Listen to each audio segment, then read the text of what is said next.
এটা শুনে কেন জানি মুখে একটা হাসি চলে আসলো। কেন সেটা জানি না, হয়তো এটাই ভালোবাসা। আচ্ছা, শিমলা কি এখনো আমাকে ভালোবাসে? ও কি এখনো আমার জন্য অপেক্ষা করে আছে? ও অপেক্ষা করলেই বা কি, আমি তো আর ওকে ভালোবাসি না। ওকে আমি আমার জীবনে চাই না। আমি মনে মনে নিজে নিজেকে কথাগুলো বলতেছিলাম, তখনই জয় বলে উঠলো, কিরে, কি ভাবতেছিস? ওর কথায় স্বাভাবিক হয়ে আমি বললাম, অনেক সময় হলো তাদের সাথে আছি, এবার বাসায় যেতে হবে। আমাকেও যেতে হবে, না হলে বউ আমাকে খুব মারবে।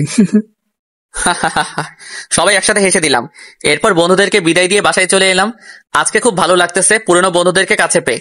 অনেক হ্যাপি মনে হচ্ছে আজকে নিজেকে। জানি না নিজের পরিবারকে কাছে পেলে কতটা খুশি হব। বাসায় এসে সোজা নিজের রুমে চলে এলাম। মোবাইলে তাকিয়ে দেখি বিকাল 4টা বাজে। আমি তাড়াতাড়ি শাওয়ার নিয়ে নিলাম।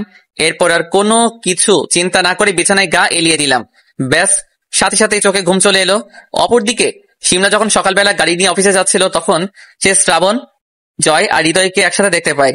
তখন শিমলার মনে একটা সন্দেহ তৈরি হয়, কারণ আমার সবচেয়ে বেস্ট ফ্রেন্ড ছিল হৃদয় আর জয়া। শিমলা তখন মনে মনে ভাবলো, আমার কি কোথাও ভুল হচ্ছে? এটা শ্রাবণ নয় তো? আমার মন বলতেছে এটা শ্রাবণ। আমার তো কোনো দিন এমনটা মনে হয়নি আজ পর্যন্ত, কিন্তু বিষয়টি তো অন্যরকমও হতে পারে। যেমন এটা যদি শ্রাবণ হয়, তাহলে তো ওর পরিবারের কাছে যেত আগে। তাছাড়াও নামটার সাথেও তো মিল নেই। আগে যেমন আমার সাথে রিলেশনশিপে ছিল, তখন তো অনেক রোগা পাতলা ছিল, আর এই ছেলেকে তো অন্যরকম লাগে। শিমলা কিছুতেই মিলাতে পারতেছে না, তাই সে সিদ্ধান্ত নিল যে সে জয় আর হৃদয়ের সাথে কথা বলবে। এরপর শিমলা সেখান থেকে গাড়ি নিয়ে চলে যায়। দেখতে দেখতে সন্ধে হয়ে যায়। শিমলা অফিস থেকে বেরিয়ে যায়। আজকে সারাদিন শিমলা কোনো কাজেই মন লাগাতে পারে নাই, কারণ সারাদিন সে ইমন নামের ছেলেটার কথা চিন্তা করছে।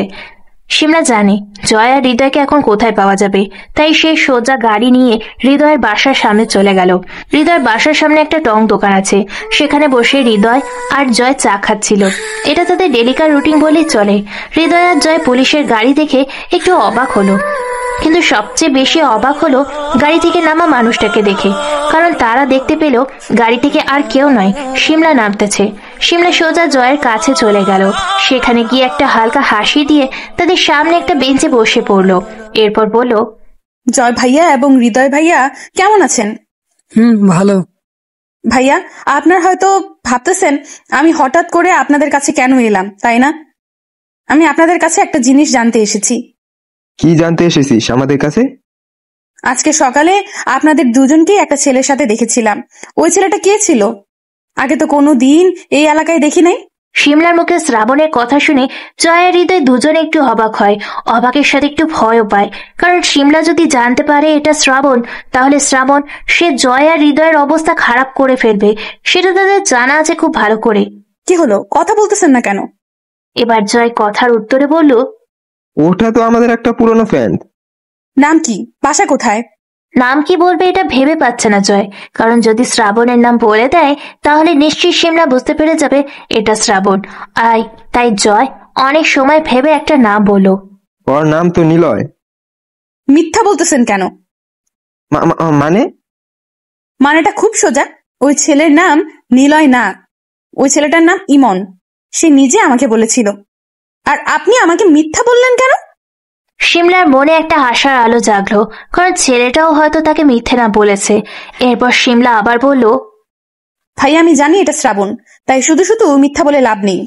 আরে ম্যাম, এক মিনিট, আপনি কি পাগল হয়ে গেলেন নাকি? ওই ছেলেটা শ্রাবণ হতে যাবে কেন? আর শ্রাবণ হলে আমাদের থেকে বেশি খুশি আর কেউ হতো না। ম্যাডাম, ওই ছেলেটা আমাদের অনেক পুরনো ফ্রেন্ড।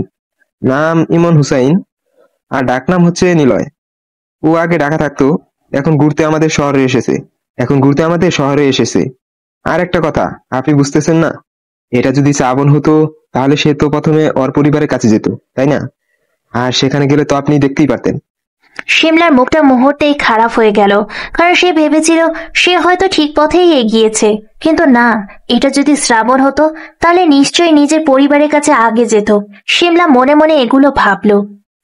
আচ্ছা, ছেলেটার একটা ছবি দিন তো আমাকে। ছবি দিয়ে কি করবেন? দরকার আছে, তাড়াতাড়ি দিন। আমাদের কাছে ওর কোনো ছবি নেই। নিজে থেকেই দিবেন নাকি আমি অন্য কোনো ব্যবস্থা করব? আপনাদের একটা কথা বলা হয়নি, আমরা যখন ঘুরতেছিলাম তখন জয় অনেকগুলো সেলফি তুলেছিল। অনেকদিন পরে দেখা হয়েছে সেই জন্য। এরপর শিমলা জয়ের মোবাইল থেকে জোর করে শ্রাবণের পিক নিল। কিন্তু মজার ব্যাপার হচ্ছে সিমলা তো জানাই না এটাই তার শ্রাবণ। সিমলা ছবিগুলো নিয়ে গাড়ি করে আবার চলে গেল। শিমলা চলে যাওয়ার পর জয় আর হৃদয় আলোচনা করতে লাগলো। বাইরে ভাই, এই মেয়ে কি সাংঘাতিক! এই মেয়ে শ্রাবণে খোঁজ পেলো কিভাবে? এটা তুই ঠিক বলেছিস। আর তাছাড়া পুলিশ কি সাধে হয়েছে নাকি? আর বুকা খুঁজ পেয়েছে নাকি জাস্ট সন্দেহ হয়েছে, তাই হয়তো জিজ্ঞেস করতে এসেছে। বুঝলাম, কিন্তু একটা জিনিস বুঝলাম না। তুই আবার কি বুঝিসনি? আচ্ছা ভাই, এই সিমলা এখনো বিয়ে করে নাই কেন? বয়স তো কম হয়নি, তাছাড়াও ঠিকঠাক জবও তো করে।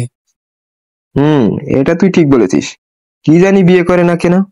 আমার তো মনে হয় এই মেয়ে এখনো শ্রাবণকে ভালোবাসে, তাই হয়তো বিয়ে করে নাই। হতে পারে, তবে তুই আগে শ্রাবণকে ফোন দে আর ওকে সবকিছু খুলে বল। ওয়েট।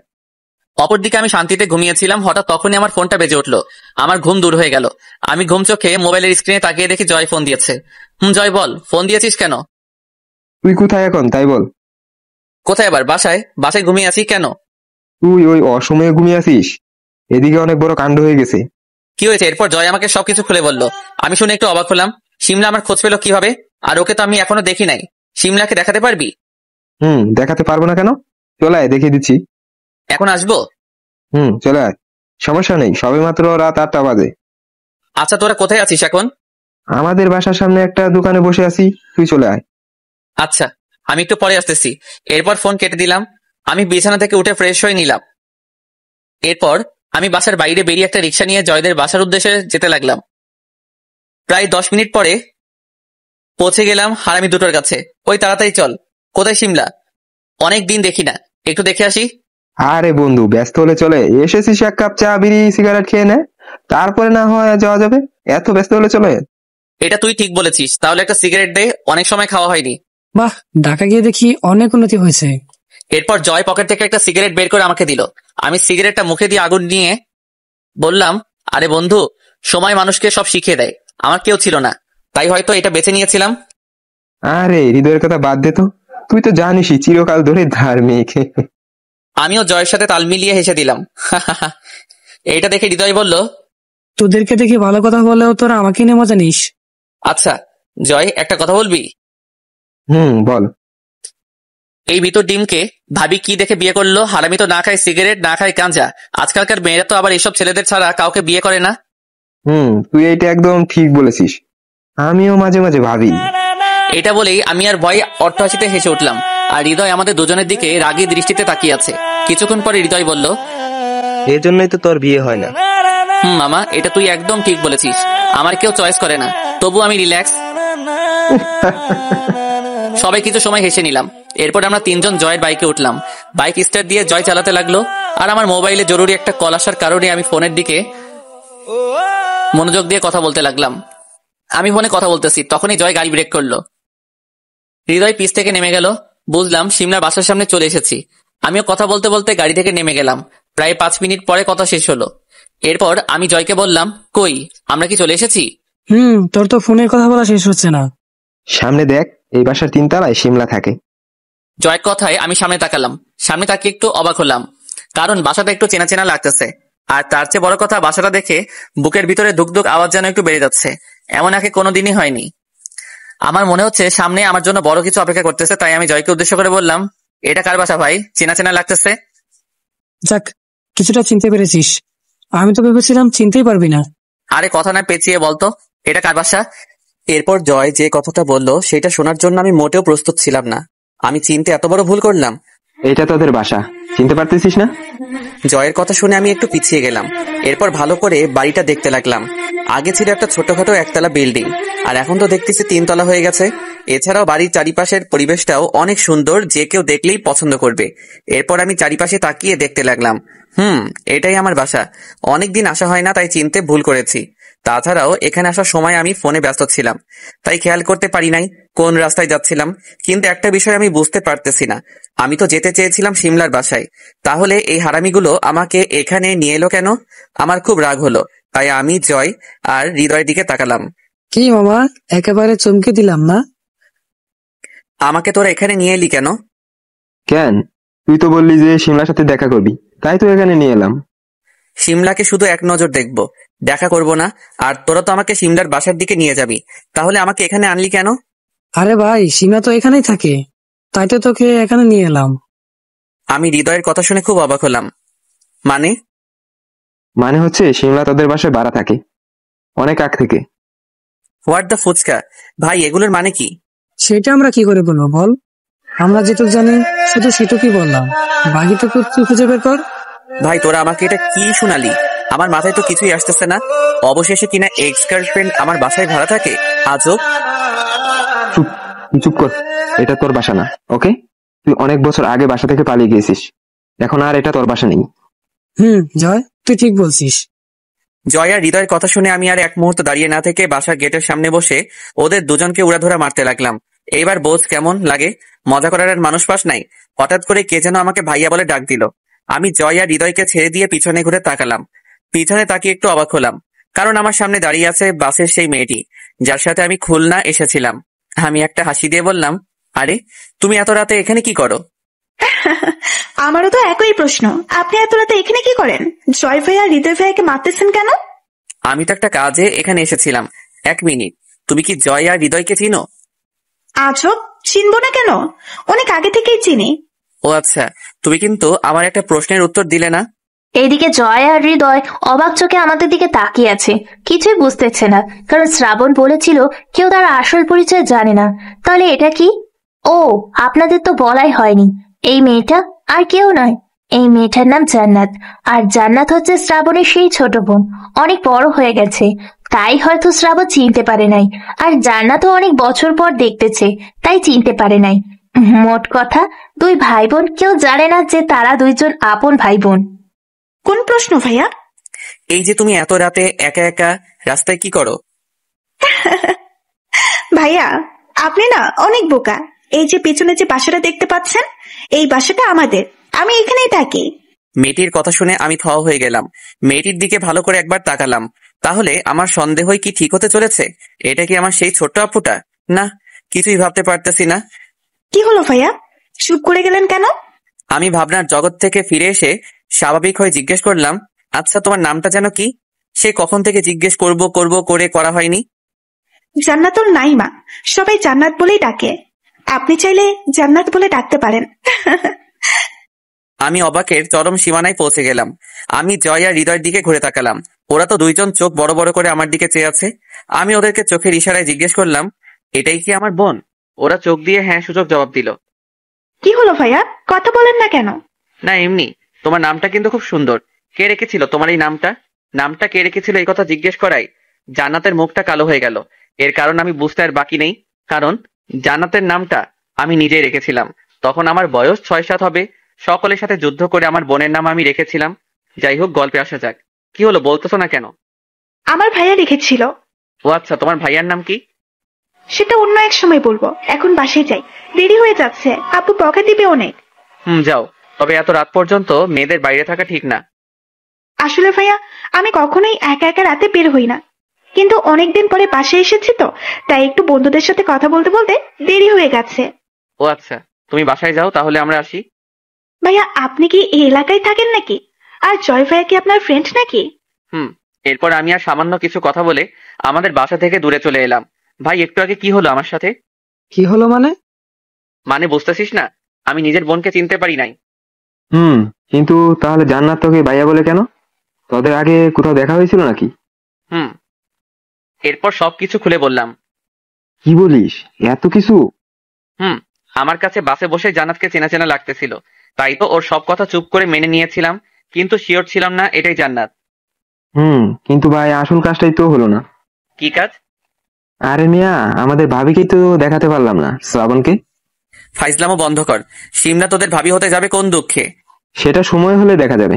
আচ্ছা ভাই, চল বাসায় যাই, অনেক রাত হয়ে গেছে। কালকে দেখা হলে দেখিয়ে দিমুনি ভাবিরে। হয় জানি তো, বাসায় কাউকে রেখে এখন বাইরে এক মুহূর্তের জন্য থাকতে মন চায় না। চল হৃদয়, তাড়াতাড়ি বাসায় যাই, গিয়ে খেলাধুলা শুরু করে দিই। ছি ছি ছি, একটু তো শরম কর হারামি।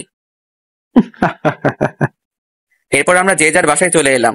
বাসায় এসে অনলাইনে খাবার অর্ডার দিলাম। এরপর মোবাইলটা বের করে নাজমুলকে ফোন দিলাম। কিছু সময় রিং হওয়ার পরে ফোনটা রিসিভ করলো। জি স্যার, বলুন। কালকে পিরোজপুর যেতে হবে আপনাকে আমার সাথে। ওকে স্যার, কিন্তু কেন? একটা পুরনো হিসাব বাকি রয়ে গেছে, সেইটা মেটাতে যাব কালকে। ঠিক বুঝলাম না স্যার। আপনার বুঝে লাভ নেই, কালকে গেলেই বুঝতে পারবেন। Okay sir, good night. এরপর ফোন কেটে দিলাম। রুমে শুয়ে আছি আর ভাবতেছি কালকে পিরোজপুর থানায় গিয়ে ছেলেগুলোর কি হাল করব। খুব রাগ হচ্ছে নিজের উপরে। আপনারা তো কিছুই বুঝতেছেন না, আসুন আমি বুঝিয়ে বলতেছি। ঢাকা থেকে বাসে করে খুলনা আসতে গেলে পিরোজপুরের ভিতর দিয়ে আসতে হয়। আর পিরোজপুরে কি হয়েছিল আপনারা তো সেটা জানেন। জান্নাতকে কয়েকটা ছেলে আজে বাজে কথা বলেছিল, আমি তাদেরকে হালকা মেরেই পুলিশের হাতে দিয়ে দেই। কিন্তু আজকে যখন জানতে পারলাম ওরা আমার নিজের বোনকে এই কথাগুলো বলেছে, তাই প্রচুর রাগ উঠতেছে নিজের উপরে। চোখ বুজে শুয়ে আছি। যখন প্রচুর রাগ হয় তখন আমি এইভাবে অন্ধকার রুমে চোখ বন্ধ করে শুয়ে থাকি। হঠাৎ করে বাসার কলিং বেল বেজে উঠলো। আমি গিয়ে দরজা খুলে দিলাম। দেখলাম একটা ছেলে খাবার নিয়ে এসেছে। আমি খাবার নিয়ে ভিতরে চলে এলাম। এরপর রাতের খাবার খেয়ে নিলাম। এখন রাগ অনেকটা কমেছে, তাই ল্যাপটপ আর 1 কাপ চা নিয়ে ছাদে চলে এলাম। ছাদের এক কোণে ছোট একটা টেবিল এবং 2টা চেয়ার রাখা আছে। আমি ল্যাপটপ টেবিলে রেখে চা খেতে লাগলাম আর রাতের এই ঠান্ডা আবহাওয়ার মজা উপভোগ করতে লাগলাম। চারিদিকে কোনো শব্দ নেই, শুধু মাঝে মাঝে কয়েকটা গাড়ির আওয়াজ পাওয়া যাচ্ছে। এরপর আমি আলামিনকে ফোন দিলাম। এই হচ্ছে সেই আলামিন যে নেট বিষয়ে একটু বেশি ধারণা। হ্যাঁ স্যার, বলুন, কি মনে করে ফোন দিলেন? আলামিন একটু খোঁজ নিয়ে দেখতো এনামুলের বড় কোনো মিটিং আছে কিনা খুব তাড়াতাড়ি। 2 মিনিট সময় দিন স্যার, আমি খুঁজে দেখতেছি। 2 মিনিট পরে। স্যার, কাছাকাছি কোনো মিটিং নেই, তবে 1 মাস পরে অনেক বড় একটা মিটিং আছে, যেখানে অনেক বড় বড় লোকজন আসবে। সাধারণ কোনো মানুষ এই মিটিং এ আসতে পারবে না স্যার। যত বড় মিটিং হোক না কেন, এই শ্রাবণ সব মিটিয়ে প্রবেশ করার ক্ষমতা রাখে। স্যার, আমার থেকে ভালো সেটা আর কে জানে। বুঝলি আলামিন, এনামুলের ভাগ্যটা অনেক ভালো, তাই 1 মাস সময় পেয়ে গেল। জি স্যার, ঠিক বলেছেন। এরপর আরো কিছু সময় কাজের ব্যাপারে কথা বলে ফোনটা রেখে দিলাম। কিছু সময় চোখ বন্ধ করে রইলাম। তখনই আগে সে পুরোনো দিনের কথাগুলো মনে পড়ে গেল। পুরোনো কথা ভাবতে ভাবতে টেরই পাইনি যে রাত 1টা বেজে গেছে। তাই তাড়াতাড়ি চেয়ার থেকে উঠে সবকিছু গুছিয়ে নিয়ে নিজের রুমে চলে এলাম। এরপর আর 7-5 না ভেবে সোজা ঘুমের দেশে হারিয়ে গেলাম। সকালবেলা ঘুমিয়েছিলাম, তখনই বাসার কলিং বেলের আওয়াজে ঘুমটা ভেঙে গেল। ঘুম চোখে মোবাইলের দিকে তাকিয়ে দেখি সকাল 10টা বেজে গেছে। ইস, অনেক দেরি হয়ে গেছে। আজকে তো আমার পিরোজপুর যাওয়ার কথা ছিল। ও শিট। তাড়াতাড়ি বিছানা থেকে উঠে ব্রাশ মুখে দিয়ে দরজা খুলে দিলাম। দরজা খুলে সামনে তাকিয়ে দেখি নাজমুল দাঁড়িয়ে আছে। প্যান্ট শার্ট পরে একদম ফিট হয়ে চলে এসেছে। নাজমুল আমাকে এই অবস্থায় দেখে একদম হাঁ করে আমার দিকে চেয়ে আছে। কি হয়েছে? এইভাবে কি দেখেন মিস্টার নাজমুল? স্যার, সকাল 10টা বাজে আর আপনি এখনো ব্রাশ করেন নাই? দূর, আজকে সকালে ঘুম থেকে উঠতে একটু দেরি হয়ে গেছে আর কি। তুমি ভিতরে এসে বসো, আমি ফ্রেশ হয়ে আসতেছি। ও আচ্ছা স্যার। এরপর আমি ফ্রেশ হতে চলে গেলাম আর নাজমুল আমার বাসাটা চারদিকে ঘুরে দেখতে লাগলো। নাজমুল চলো, অনেক দেরি হয়ে গেছে এমনিতেই। স্যার, সকালে নাস্তা করবেন না? এখন সময় নেই, রাস্তায় করে নিবনে। Okay sir. এরপর বাসা থেকে বের হলাম। বাইরে বের হয়ে দেখি নাজমুল বাইক নিয়ে এসেছে। এরপর নাজমুলের বাইক স্টার্ট দিল। আমি ওর পিছে বসে যেতে লাগলাম। কিছু দূর যাওয়ার পরে আমার মেজাজটা একটু খারাপ হলো, কারণ নাজমুল এটা বাইক চালাচ্ছে নাকি সাইকেল চালাচ্ছে কিছুই বুঝতেছি না। আমাদের বাইকের টক্কর মেরে রিক্সাও এমনকি আগে চলে যাচ্ছে। তাই আমি বিরক্ত হয়ে নাজমুলকে বললাম, নাজমুল তুমি এটা কি চালাচ্ছ? তুমি তো মিয়া বাইকের মান সম্মান খেয়ে দিচ্ছ। স্যার, বেশি জোরে চালাতে পারবো না, আগেও একবার মোটে মোটে বেঁচেছি, আর কোনো রিস্ক নিতে চাই না। এই তুমি বাইক থামাও। কেন স্যার? থামাতে বলছি, থামাও। এরপর নাজমুলকে বাইক থেকে নিচে নামিয়ে আমি ড্রাইভ করার সিটে বসলাম। নাও, এইবার আমার পিছে বসো। এ কি স্যার, আপনি বাইক চালাতে পারেন? আজব, বাইক চালাতে পারবো না কেন? না মানে স্যার, এর আগে তো কোনোদিন দেখি নাই, তাই আর কি। এরপর আমি বাইক স্টার্ট দিয়ে খুব জোরে জোরে চালাতে লাগলাম। বাইকের লুকিং গ্লাসে তাকিয়ে দেখি নাজমুল খুব অবাক হয়ে আমার দিকে তাকিয়ে আছে। হয়তো ভাবছিল আমি ভালো চালাতে পারি না, কিন্তু সে তো জানে না আমি বাইক নিয়ে পিএইচডি করেছি। প্রায় 10 মিনিট পরে সামনে খেয়াল করি কিছু দূর সামনে সেই পুলিশ ম্যাডাম গাড়ি চেক করতেছে। আমি এটা দেখে নাজমুলকে জিজ্ঞেস করলাম, গাড়ির কাগজপত্র সাথে আছে নাকি? স্যার, বাসায় রেখে এসেছি বলে। সমস্যা নেই, আমাদের আবার কে কি বলবে। মনে মনে 2টা গালি দিলাম। এরপর বাইকের স্পিড বাড়িয়ে পুলিশ ম্যাডামের সামনে দিয়ে চলে গেলাম। পিছে তাকিয়ে দেখি পুলিশ ম্যাম গাড়ি থামানোর জন্য ইশারা করতেছে, কিন্তু কে শোনে কার কথা? কারণ আমি জানি এখানে গাড়ি থামালে আরেক বিপদে পড়া লাগবে। তাই আর কোনো রিস্ক নিলাম না। প্রায় 2 ঘন্টা পরে পিরোজপুর থানায় পৌঁছে গেলাম। সেখানে গিয়ে প্রথমে আমি বড় অফিসারের কাছে গেলাম। কে আপনি? আর কি চাই? কোনো সমস্যা হয়েছে? আমি কিছু না বলে পকেট থেকে একটা কার্ড বের করে দিলাম। সাথে সাথেই পুলিশ অফিসারটি দাঁড়িয়ে গেল আর বলল, স্যার, আপনি এখানে কোনো সমস্যা হয়েছে? সমস্যা একটা আছে। জি স্যার, বলুন। 2 দিন আগে আমি কয়েকটি ছেলেকে আপনাদের হাতে তুলে দিয়েছিলাম। তারা কোথায়? লকআপে আছে স্যার। সেই লকআপের চাবি আর একটা মোটা লাঠি নিয়ে আমার সাথে আসুন। যেই কথা সেই কাজ। লকআপের সামনে গিয়ে দেখি ছেলেপেলেগুলো বসে বসে তাস খেলতেছে। ব্যাস, মেজাজটা বিগড়ে গেল। লকআপের তালা খুলে ভিতরে গিয়ে কাউকে কিছু না বলে সবগুলোকে শরীরের সবটুকু বল দিয়ে মারতে লাগলাম। আর ছেলেগুলো ও মাগো বলে চিৎকার দিতে লাগলো। প্রায় 5 মিনিট হয়ে গেছে, এখনো সবগুলোকে পিটিয়ে যাচ্ছি। নাজমুল অবস্থা খারাপ বুঝে আমাকে লকআপের বাইরে নিয়ে আসে। আমাকে 1 বোতল পানি দেওয়া হলো। আমি পানি খেয়ে একটু শান্ত হলাম। স্যার, একটা মেয়ের জন্য আপনি এতগুলো ছেলেকে এইভাবে পিটালেন? স্যার, আপনার মতো সবাই হলে আমাদের দেশে আজকে এমন অবস্থা হতো না, কমে যেত ধর্ষণের কেস। মেয়েটি আর কেউ ছিল না, আমার ছোট বোন ছিল। ও সরি স্যার, আমি জানতাম না। এরপর আর কিছু সময় থানায় বসে থেকে পরে বাসার দিকে রওনা দিলাম। এর মাঝে নাজমুল কোনো কথা বলে নাই, ও শুধু চোখ বড় বড় করে তাকিয়ে আমার সব কর্মকাণ্ড দেখেছে। স্যার, আপনি হঠাৎ এদের পেলেন কোথায়? আর হঠাৎ এমন মারলেনই কেন? ওরা আমার বোনকে বাজে কথা বলছিল, মানে টিজিং করছিল। ও, এই ব্যাপার। স্যার, আপনি একদম ঠিক করেছেন। এরপর একটা রেস্টুরেন্টে ঢুকে কিছু খেয়ে নিলাম। পিরোজপুর থেকে বাসায় আসতে প্রায় 3 ঘন্টা লেগে যায়। নাজমুল আমাকে বাসার সামনে নামিয়ে দিয়ে চলে যায়। আমি আর কোনো কিছু না ভেবে বাসায় ঢুকে যাই। তখন দুপুর 2টা বাজে। আমি শাওয়ার নিয়ে ফ্রেশ হয়ে দুপুরের জন্য কিছু একটা রান্না করে খেয়ে নিলাম। আজকে একটু পরিশ্রম করা হয়েছে, তাই চোখে ঘুম চলে এলো। আমি আর কিছু না ভেবে ঘুমিয়ে গেলাম। ঘুমের মধ্যে হঠাৎ টের পেলাম আমার গায়ে বৃষ্টি পড়তেছে। আমি তো আমার রুমে ঘুমিয়ে আছি, তাহলে বৃষ্টির পানি আসবে কোথা থেকে? কিন্তু আমি স্পষ্ট টের পাচ্ছি আমার শরীরের কিছু অংশ ভিজে আছে। তাই আর চোখ বন্ধ করে না রেখে চোখ মেলে তাকালাম। চোখ খুলেই আমি অবাক হয়ে যাই। আমার সামনে পুলিশ ম্যাম হাতে একটা মগ নিয়ে দাঁড়িয়ে আছে, আর তার পিছনে 2 জন পুলিশ। আমি প্রথমে ভেবেছিলাম এটা স্বপ্ন, কিন্তু পরে দেখি আমার শরীর সত্যিই পানি। তাই বিছানা থেকে লাফ দিয়ে উঠে পড়লাম। আর এখানে কি হচ্ছে বোঝার চেষ্টা করতেছি, কারণ আমার সম্পূর্ণ মনে আছে আমি যখন ঘুমাতে এসেছিলাম তখন বাসার মেইন দরজা লক করে এসেছিলাম। তাহলে পুলিশ ভিতরে এলো কেন, আর আমাকেই বা ঘুম থেকে তুললো কেন? এইরকম হাজারো প্রশ্ন নিজের মনে ঘুরপাক খাচ্ছিল। তখনই পুলিশ ম্যাম বল, ওই, এইভাবে হা করে তাকিয়ে আছিস কেন? এইভাবে তাকিয়ে না থেকে আমাদের সাথে চল। মানে কি? আপনারা আমার বাসার ভিতরে ঢুকলেন কিভাবে? সেই সব আমরা তোকে বলতে পারবো না, তুই এখন আমার সাথে চল। এক্সকিউজ মি ম্যাম, ভদ্রভাবে কথা বলুন। আপনি আমাকে তুই করে বলতেছেন কেন? আমি অপরাধীদের সাথে সবসময় এইভাবেই কথা বলি, বেশি কথা না বলে চল। ওয়েট ওয়েট, অপরাধী? কে অপরাধী? আমি কি অপরাধ করেছি জানতে পারি? হাবিলদার, আপনি ওনাকে নিয়ে বাইরে আসুন, আমি গাড়ির কাছে যাচ্ছি। আমি অবাক হয়ে তার যাওয়া দেখতে লাগলাম। ভাইরে ভাই, এটা কি কোনো পুলিশ নাকি অন্য কিছু? আমার কি অপরাধ কিছুই বলতেছে না, আজব। এরপর 2 জন পুলিশ আমাকে ধরে নিয়ে গাড়িতে বসিয়ে দিল। আমি পুলিশের গাড়িতে বসে আছি, মেজাজটা পুরো বিগড়ে আছে। কোনো কথা বলতেছি না, ইচ্ছে করতেছে এখানে সবগুলোকে মেরে পালিয়ে যাই, কিন্তু এটা সম্পূর্ণ অপরাধ, তাই চুপ করে বসে আছি। মাথা ঠান্ডা করে ম্যামকে জিজ্ঞেস করলাম, ম্যাম, আমার অপরাধটা কি? কি করেছি আমি যার জন্য আমাকে এইভাবে আপনারা তুলে নিয়ে যাচ্ছেন? শিমলা কিছু না বলে আমার সামনে 3টা বন্দুক রাখলো, যার মধ্যে একটা পিস্তল আর বাকি 2টা অটো বন্দুক। আমি এগুলো দেখে অবাক না হয়ে পারলাম না, কারণ এগুলো তো আমি আমার রুমের ড্রয়ারে রেখেছিলাম। তাহলে এগুলো এখানে আসলো কিভাবে? কি মিস্টার রিমন, অবাক হচ্ছেন? এগুলো আমার কাছে কিভাবে এলো? আমি কিছু বলতেছি না, চুপ করে ম্যামের দিকে চেয়ে আছি। আমি জানি আপনি এখন কিছু বলবেন না। আচ্ছা শুনুন, আমিই বলি এগুলো আমি পেলাম কি করে। এরপর শিমলা বলতে শুরু করলো, আজকে সকালে আমি রাস্তায় গাড়ি চেক করতেছিলাম, কারণ আমার কাছে খবর ছিল যে এই রাস্তা দিয়ে ড্রাগের ট্রাক যাবে। তাই আমি ওখানে সব গাড়ি চেক করতেছিলাম। মনে পড়ে আজকে সকালে ওই রাস্তা দিয়ে আপনি খুব জোরে বাইক চালিয়ে গিয়েছিলেন। আমি আপনাকে থামতে বলেছিলাম, কিন্তু আপনি তো আমার কথা শুনলেনই না, চলে গেলেন। এটা নিশ্চয়ই জানেন যে পুলিশের কথা অমান্য করা একটা অপরাধ। তাই আমি একটু আগে আপনার বাসায় এসেছিলাম আপনাকে গ্রেফতার করতে, কিন্তু আপনার বাসায় এসে কলিং বেল বারবার বাজানোর পরও কেউ দরজা খোলে না। তাই আমি বাধ্য হয়ে দরজার লক ভেঙে ফেলি এবং আপনাকে খুঁজতে খুঁজতে আপনার রুমে চলে যাই। সেখানে গিয়ে দেখি আপনি ঘুমিয়ে আছেন। আমি একটু অবাক হলাম, কারণ এত ঘুম কোথা থেকে আসে আপনার। যাই হোক, আমি আপনার রুমটা একটু ভালো করে দেখতেছিলাম, তখনই আমার চোখ যায় এইগুলোর দিকে। ড্রয়ার খোলা ছিল। আপনি খুব বড় একটা ভুল করে ফেলেছেন এই শিমলার সাথে টক্কর নিয়ে। শিমলা এই কথাগুলো বলে জোরে একটা হাসি দিল। আমি তো পুরাই অবাক, কি কাজে এলাম আর কিসের মধ্যে ফেসে গেলাম? কাউকে না বলে তার বাসা তল্লাশি করা তো অপরাধ, সেটা আপনি জানেন না?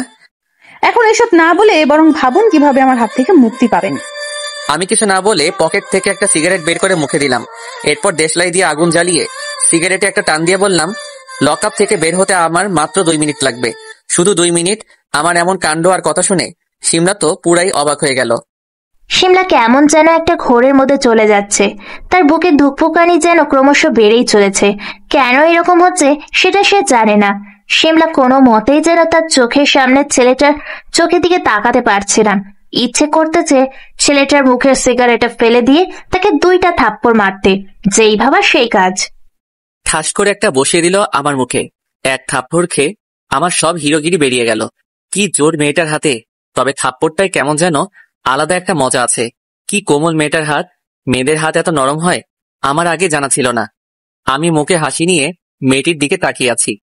শিমলা নিজেই বুঝতে পারতেছে না কেন সে বারবার এমন করতেছে। শিমলা নিজেই নিজেকে এই প্রশ্নগুলো করতেছে। আমি এক নজরে মেয়েটির চোখের দিকে তাকিয়ে আছি। মেয়েটি মানে শিমলার দিকে। অপরদিকে শিমলাও আমার চোখের পানে এক দৃষ্টিতে তাকিয়ে আছে। দেখে মনে হচ্ছে কোনো রোমান্টিক মুভির শুটিং হচ্ছে এখানে। গাড়ি চলাকালীন সময়ে হঠাৎ ভাঙা জায়গায় গাড়ির চাকা পড়ে যায়। ব্যাস, শিমলার ঘোর কেটে যায়, সাথে আমারও। সামনে তাকিয়ে দেখি শিমলা অন্যদিকে মুখ ঘুরিয়ে আছে। মুখ দেখে স্পষ্ট বোঝা যাচ্ছে লজ্জা পেয়েছে। আমি বুঝি না এটা মেয়ে নাকি অন্য কিছু। লজ্জা পেলে এই মেয়েকে এত সুন্দর লাগে আগে জানা ছিল না। প্রায় 30 মিনিট পরে থানায় চলে এলাম। আগের দিনের মতো আমাকে লকআপে ঢুকিয়ে দেওয়া হলো। আমি সেখানে বসে পড়লাম। এখান থেকে শিমলা ম্যামকে স্পষ্ট দেখা যায়। আমি এক নজরে তার দিকে তাকিয়ে আছি। আমি কিছুই বুঝতে পারতেছি না। এর মানে কি আমি কারো প্রেমে পড়ে গেছি? এটা কি করে সম্ভব? এই জীবনে কত রকমের মেয়ে যে দেখেছি তা বলে শেষ করা যাবে না। কই আজ পর্যন্ত তো কারো উপরে ক্রাশ খেলাম না, তাহলে আজকে কেন এই মেয়ের উপর থেকে চোখ ফেরাতে পারতেছি না? অবশেষে আমি আবার প্রেমে পড়ে গেলাম। আমার যে করেই হোক এই মেয়েকে চাই। আর কতদিন এইভাবে সিঙ্গেল থাকবো? এইবার ভাবতেছি বিয়েটা করেই ফেলবো। শিমলার দিকে তাকিয়ে এগুলো ভাবতেছিলাম, তখনই খেয়াল করলাম শিমলাও আমার দিকে তাকিয়ে আছে। হঠাৎ করে শিমলা আমার কাছে এসেই আমাকে বলল, ওই, তোর সমস্যা কি বলবি আমাকে? তুই সে তখন থেকে আমার দিকে তাকিয়ে আছিস কেন? আপনাকে দেখি। আমাকে দেখিস কেন? আগে কখনো মেয়ে দেখিস নাই নাকি? মেয়ে দেখেছি, কিন্তু পরি দেখি নাই, তাই তো আপনাকে দেখি। ফ্লার্ট করিস আমার সাথে? তুই জানিস আমি তোর কি হাল করতে পারি? এই সুন্দর মুখে এমন রাগ মানায় না। আপনি সবসময় হাসি খুশি থাকতে পারেন না নাকি? অসহ্য একটা। এটা বলে শিমলা রেগে আমার কাছ থেকে চলে গেল। আমি ফ্লোরে বসে একটা হাসি দিলাম। আজকে কেন জানি অনেক ভালো লাগতেছে। অন্যদিকে মনটা কেমন কেমন করতেছে। না চাইতেও শিমলার কথা খুব মনে পড়তেছে। শিমলাকে শেষ কবে দেখেছিলাম মনে নেই, কিন্তু ওর সেই গুলুমুলু মুখখানা এখনো আমার মনে পড়ে। কেন জানি আমার মনে হচ্ছে শিমলা আমার খুব কাছে আছে, কিন্তু আমি বুঝতে পারতেছি না। জেল থেকে বেরিয়ে আমাকে যে করেই হোক বন্ধুদের সাথে কথা বলে শিমলাকে দেখতে হবে। আর তার সাথে এটাও জানতে হবে শিমলা আমাদের বাসায় ভাড়া থাকে কেন, আর ও কি আমাকে এখনো ভালোবাসে নাকি বিয়ে শাদী করে সংসারের ভিতরে ডুবে আছে। কিন্তু হৃদয় যে বলেছিল শিমলা এখনো বিয়ে করে নাই, এটা অসম্ভব। আমি না হয় একটা ছেলে, তাই এতদিন বিয়ে না করে আছি, কিন্তু শিমলা তো একটা মেয়ে, চাকরি করে মেবি। তাহলে এতদিনে তো ওর বিয়ে হয়ে যাওয়ার কথা। তাছাড়াও আমার বন্ধুরা যে হারামি, ওরা আমার সাথে মজাও করতে পারে। মনে মনে এগুলো ভাবতেছিলাম আর দেওয়ালে আঁকিঝুঁকি দিচ্ছিলাম, যেটা সাধারণত সব আসামিরাই করে। আমারও একটু ইচ্ছে হলো, তাই এমন করতেছি। তখন আরেকটা বিষয় আমার মাথায় এলো। হৃদয় আর জয় বলেছিল শিমলা নাকি পুলিশের চাকরি করে। তাহলে কোনোভাবে এই শিমলা ম্যাডাম আমার সেই শিমলা নয় তো? যদি এটা হয় তাহলে তো আমি শেষ। কারণ আমার যে এই ম্যাডামকে খুব ভালো লাগছে, যে কোনো মূল্যে আমার এই ম্যাডামকে চাই। কিন্তু যদি এটা সেই বিশ্বাসঘাতক হয় তাহলে আমি কি করব? জানি না, কিছু জানি না। আমি সবকিছু কেমন জানি গুলিয়ে যাচ্ছে। তখনই আমার মন আবার বলল, এটা কখনো হতে পারে না। কারণ প্রথমত বাসে আমার নিজের আপুর সাথে দেখা, আর এখন যদি এই শিমলা সেই শিমলা হয় তাহলে তো বাস থেকে নেমেই এক্স গার্লফ্রেন্ডের সাথে দেখা, মানে একই দিনে দুইজন পরিচিত মানুষের সাথে দেখা। এটা অসম্ভব। যাই হোক, সবকিছু ক্লিয়ার হয়ে যাবে জেল থেকে বের হলেই। সবকিছু দেখা যাবে। আগে এখান থেকে তো বের হই। জানি না নাজমুল কখন এখান থেকে বের করবে আমাকে। দূর, ভালো লাগে না। মনে মনে অনেক কিছু চিন্তা করতেছি। তখনই দেখি নাজমুল এসেছে। হাতে একটা কাগজের ফাইল দেখতে পেলাম। এটা যে আমার জামিনের কাগজ সেইটা বুঝতে আমার আর বাকি রইল না। তখন নাজমুল আমার দিকে তাকিয়ে একটা হাসি দিল। আমি রাগীভাবে তাকিয়ে রইলাম। 2 মিনিট পরে আমাকে লকআপ থেকে বের করা হলো। এরপর আমি শিমলা ম্যাডামের সামনে গেলাম। ম্যাডাম দেখে আমার দিকে রাগীভাবে তাকিয়ে আছে। আমি খাতায় একটা সাইন করে কলম রেখে দিলাম। এরপর ম্যাডামের দিকে তাকিয়ে হেসে বললাম, এইভাবে না থেকে একটু হাসি খুশি থাকুন। গম্ভীরভাবে থাকলে আপনাকে একটা পেতনির মতো।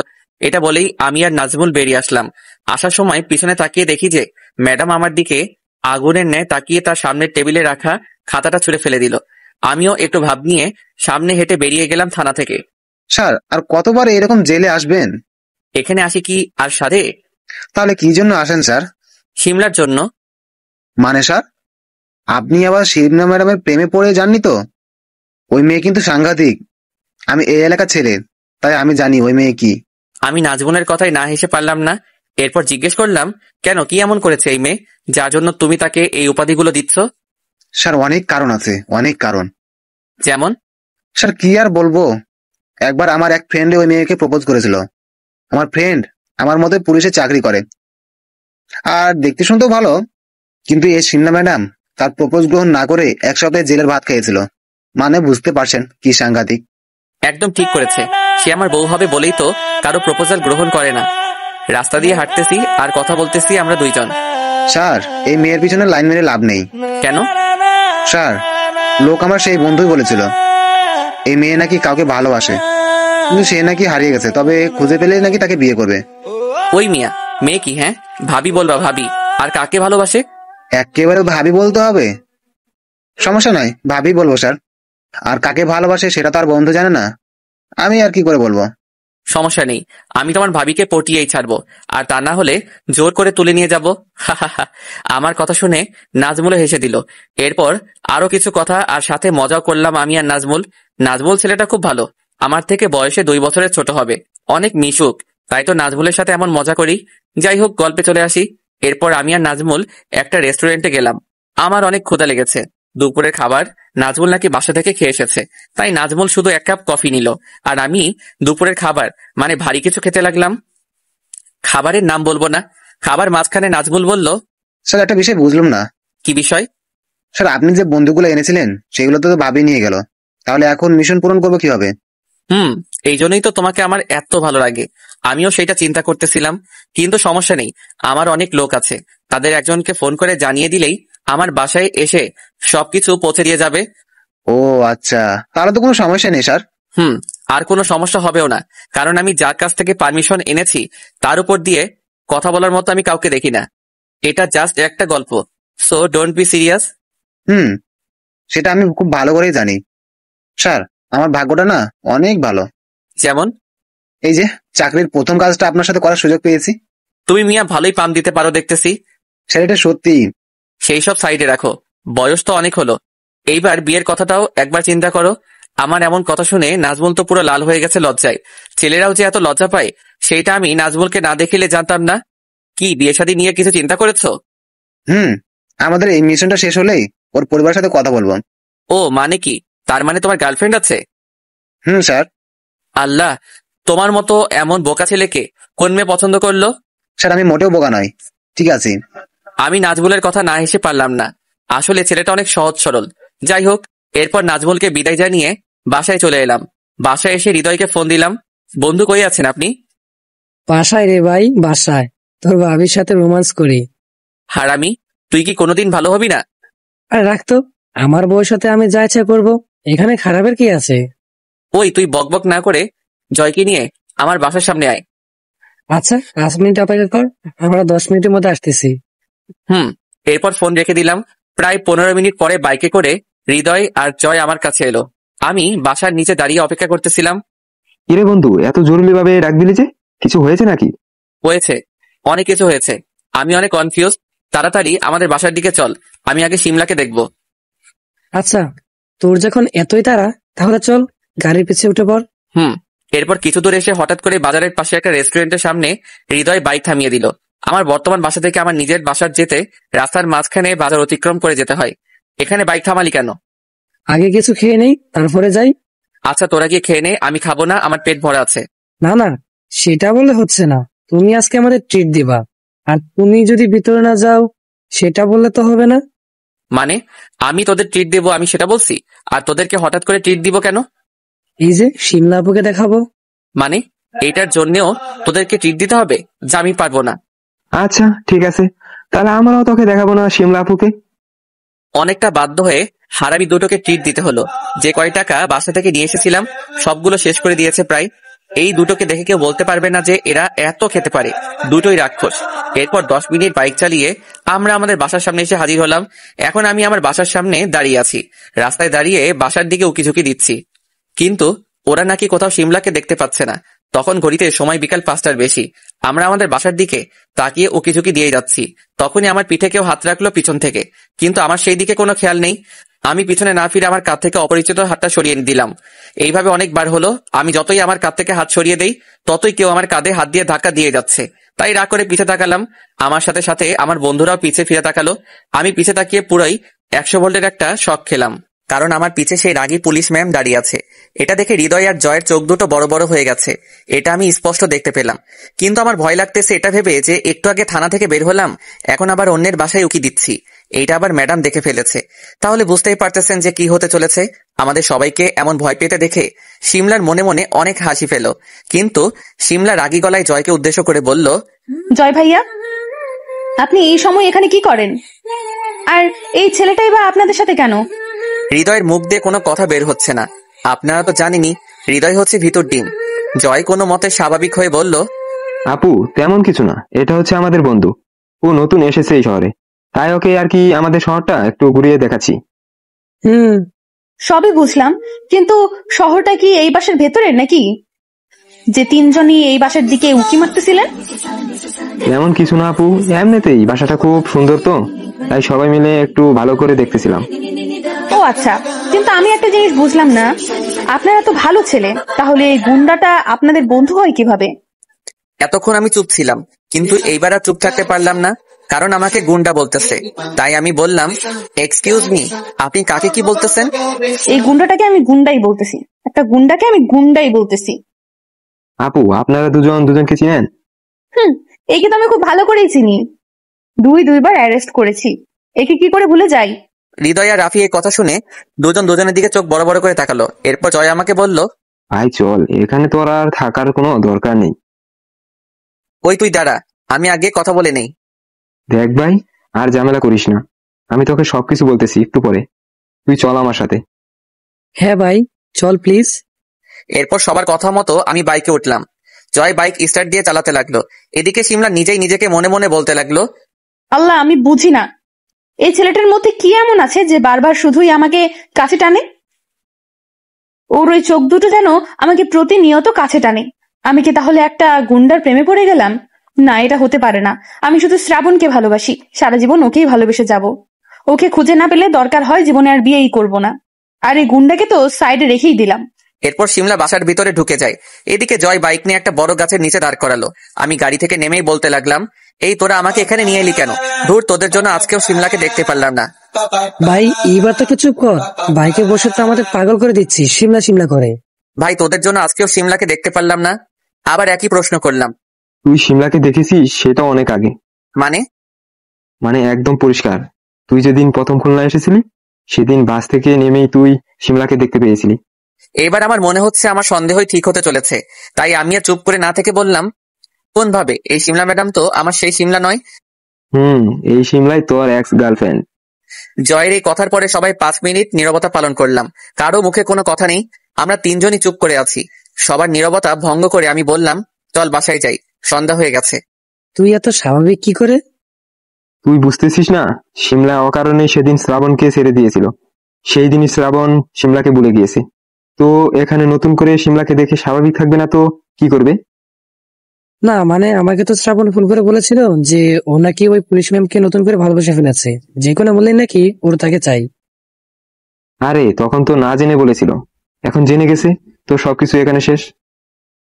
এতক্ষণ ওদের দুজনের কথা শুনতেছিলাম, এবার আমি বলা শুরু করলাম, কোনো কিছু শেষ না, আমার শিমলাকেই চাই। মানে কি? তাহলে তোকে যে ধোঁকা দিয়েছিল এই মেয়ে? সেই সব পরে দেখা যাবে। আমার যে কোনো মূল্যে শিমলাকে চাই।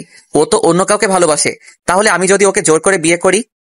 আরে ভাই, এটা তো ভাবি নাই। আবার বোকার মতো কথা বলিস না, পরে এই মেয়ে শ্রাবণের গলায় আবার ঝুলে পড়বে। ভাই, একটা সত্যি কথা বলবো? কি কথা বল। আমি না সত্যি আবার শিমলার প্রেমে পড়ে গেছি। ওটা যে আমার প্রথম ভালোবাসা ছিল, কি করে ভুলে যাই বল? আর যদি ওকে আমি মন থেকে ভালো নাই বাসতাম, তাহলে নতুন করে ওর প্রেমে পড়তাম কেন? শোন ভাই, ভালোবাসা একবারই হয়, তাই তো আমি নতুন করে আবার ওর প্রেমে পড়লাম। আবার এই কথা শুনে দুজনেই চুপ করে আছে। কিছুক্ষণ পরে জয় বলল, এর মানে তুই শিমলার দেওয়া সব দুঃখ কষ্ট ভুলে গিয়েছিস? মনে পড়ে সেই দিনগুলোর কথা, যেদিন তুই পাগলের মতো শিমলার পিছু ঘুরে বেরিয়েছিলি, কিন্তু কোনো পাত্তাই পাসনি ওর কাছ থেকে, বরং পেয়েছিলি শুধু দুঃখ, কষ্ট আর অপমান। তুই সবকিছু ভুলে গেলেও আমি কিছু বলি নাই। দোস্ত, তোর ধারণা সম্পূর্ণই ভুল। আমার সবকিছু মনে আছে, একদম কাটায় কাটায় সব হিসাব মেটাতেই আমি আবার ফিরে এসেছি। মানে তুই কি করতে চলছিস, সব খুলে বল। এরপর হৃদয় আর জয়কে আমার একটা প্ল্যানের কথা বললাম। মানে সিমলার সাথে কি কি করতে চলেছি আমি আপনাদেরকে আমার প্ল্যান সম্পর্কে কিছু বলবো না, কারণ আপনারা সবকিছু সিমলাকে বলে দিবেন, আর পরে দেখা যাবে সিমলা আমাকে এই ঘোল খাইয়ে ছেড়ে দিবে। ভাই রে ভাই, তুই তো একটা জিনিস মাইরি। ভাই ঠিক বলছিস। না হলে এমন সাংঘাতিক বুদ্ধি কার মাথায় আসবে বল? হুম, একদম ঠিক বলেছিস, শালা আজ তো একটা শয়তান। অনেক হয়েছে, এবার বাসায় যাই, রাত হয়ে গেছে। বাসায় গিয়ে আবার রান্না করতে হবে। তাড়াতাড়ি বিয়ে করে ফেল, এরপর দেখবি আর নিজেকে রান্না করে খেতে হবে না, ভাবি রান্না করে দিবে। সেটার প্ল্যানই তো করতেছি। পুরো এক ঢিলে দুই পাখি মারা যাবে। হুম এরপর জয় আমাকে ওর বাইকে করে আমার বাসার সামনে নামিয়ে দিয়ে চলে গেল। আমি আর কোথাও না তাকিয়ে সোজা বাসায় ঢুকে গেলাম। এইভাবে আজকের দিনটা কেটে গেল। রোজকার মতো রাতেই নিজে খাবার রান্না করে খেয়ে নিলাম। এরপর রাত 11টার দিকে ছাদে চলে গেলাম একা একা। নির্দিষ্ট স্থানে বসে ব্যস্ত শহরটাকে দেখতে লাগলাম। দিনের বেলায় এই শহরটা যতটা ব্যস্ত থাকে, রাতের বেলা ঠিক ততটাই নীরব হয়ে যায়। হঠাৎ করে আমার সেই অতীতের কথা মনে পড়ে গেল। আসলে সকলে ঠিকই বলে যে একা একা থাকলে অতীতের কথা মনে পড়বেই। যাই হোক, আপনাদেরকে আর অন্ধকারে রাখবো না, অতীতের শেষ অংশটা বলেই দেই। অতীত সেই দিন রাতে যখন চুপি চুপি ট্রাকে উঠে লুকিয়ে পড়েছিলাম, সেইটা ড্রাইভার বুঝতে পারে নাই। রাতে অনেক ক্লান্ত থাকাতে ট্রাকের ভিতরেই ঘুমিয়ে পড়ি। যখন আমার ঘুম ভেঙে যায়, আমি চোখ মেলে তাকিয়ে দেখি আমি ট্রাকের ভিতরেই শুয়ে আছি। চারদিক থেকে অনেক আওয়াজ আসতেছে। আমি ট্রাক থেকে এক লাফ দিয়ে নিচে নেমে গেলাম। ট্রাক থেকে নেমে অনেকটা ভয় পেয়ে যাই, কারণ তখন আমি অনেকটাই ছোট ছিলাম। চারিদিকে অনেক মানুষের আনাগোনা, আর চারিদিকে শুধু বিল্ডিং আর বিল্ডিং। কি করব, কোথায় যাব কিছু জানি না। রাস্তা দিয়ে হাঁটতেছি আর চারিদিকে শুধু তাকিয়ে তাকিয়ে দেখতেছি। এটা যে ঢাকা শহর সেটা আমি বেশ ভালো করে বুঝে গেছি। এই প্রথমবারের মতো আমি ঢাকা শহরে এলাম। আমার অবাক হওয়া যেন শেষই হচ্ছে না। আমি আগে জানতাম না যে আমাদের দেশে এত প্রকারের মানুষ আছে। অনেক রিক্সা নিয়ে ছোটাছুটি করতেছে, অনেকে আবার অফিসে যেতে ব্যস্ত, কেউ কেউ আবার রাস্তার পাশে মানে ফুটপাতে বিভিন্ন ধরনের দোকানপাট নিয়ে বসে আছে। সবাই সবার জীবন নিয়ে ব্যস্ত। এখানে তাদের সামনে দিয়ে আমি একটা ছেলে যে হেঁটে যাচ্ছি, এতে তাদের কোনো ভ্রুক্ষেপই নেই। হঠাৎ একটা জিনিস দেখে আমার বুকটা কেঁপে উঠলো। আমার ভয় হতে লাগলো ভবিষ্যতে কি আমারও এদের মতো অবস্থা হতে চলেছে। কারণ আমার পাশ দিয়ে একটা ছেলে আর একটা মেয়ে নোংরা জামা কাপড় পরে হেঁটে গেল। তাদের হাতে একটা করে স্টিলের থালা, যেটা অনেক পুরনো। আমার আর বুঝতে বাকি রইল না যে এরা ভিক্ষা করে খায়। আমার খুব ভয় হতে লাগলো। কি করে খাবো আমি? আমার বয়সও তো কম, কে দেবে আমাকে কাজ? মনে এমন হাজারো প্রশ্ন নিয়ে আমি হাঁটতে হাঁটতে একটা স্কুলের সামনে চলে এলাম। স্কুলটা দেখতে অনেক বড়। এত বড় স্কুল এর আগে আমি কখনো দেখি নাই। আমার খুব ইচ্ছে ছিল একটা বড় স্কুলে পড়ার আর ভালো একটা রেজাল্ট করার, কিন্তু সেটার হলো কই। এখন আমি স্কুলেই পড়তে পারি কিনা সেটারই নিশ্চয়তা নেই। একটা দীর্ঘশ্বাস ফেলে আবার হাঁটা শুরু করলাম। একটা দোকানের ডিজিটাল ঘড়িতে বাইরে থেকে দেখতে পাই যে সকাল 11টা বেজে গেছে। এদিকে আমার পেটে যে সেই রাত থেকে কিছু পড়ে নাই, প্রচুর ক্ষুধা পাচ্ছে। কিন্তু কি খাবো?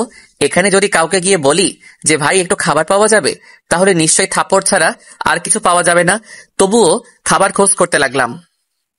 অনেককে বললামও, কিন্তু কোনো লাভ হলো না।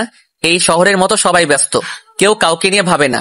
এরপর বাধ্য হয়ে একটা টিউবওয়েল থেকে অনেকটা পানি খেয়ে নিলাম। এইবার কিছুটা হলেও শান্তি লাগতেছে। কিন্তু ক্ষুধার জ্বালা কি আর পানিতে মিটে? তবুও এইভাবে আজকের দিনটা কেটে গেল। তখন আনুমানিক রাত 12টার বেশি বাজে। আমি রাস্তার পাশে ল্যাম্প পোস্টের নিচে একটা বেঞ্চে বসে আছি, মাথা নিচু করে। আজকে মনে হয় আর ঘুম আসবে না।